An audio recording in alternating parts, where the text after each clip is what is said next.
Breaking news now, and students and parents are learning what's next after fire ripped through their school in Racine yesterday. The school was closed at the time. The fire and the roof of the gym actually collapsed.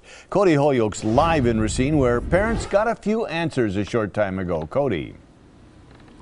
They did, Mike. Good evening. Hundreds of parents and kids packed the theater here at Park High School, really they're just eagerly wondering what the future holds, since that fire did shut down two schools, both Mitchell Elementary and Mitchell Middle School. Those students and teachers at both of those schools have been displaced for a couple of days now, since early yesterday morning.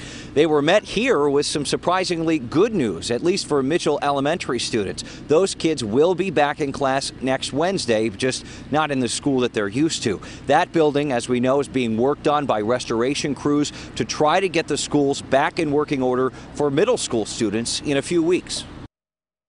They were here from out of state and out of town almost immediately and began assessing the situation, figuring out what we needed to do, and have already begun work on getting the school back to its original condition. Did this help? Did this kind of ease your mind? Yes, it did. Yep, it did.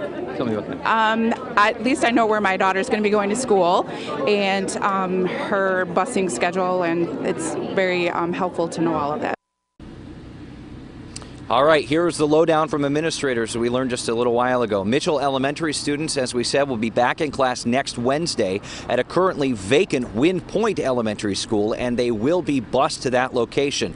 The tricky part surrounds Mitchell Middle. The district hopes to have parts of that building ready for kids to go back to school by March 18th. That is an optimistic estimate, though.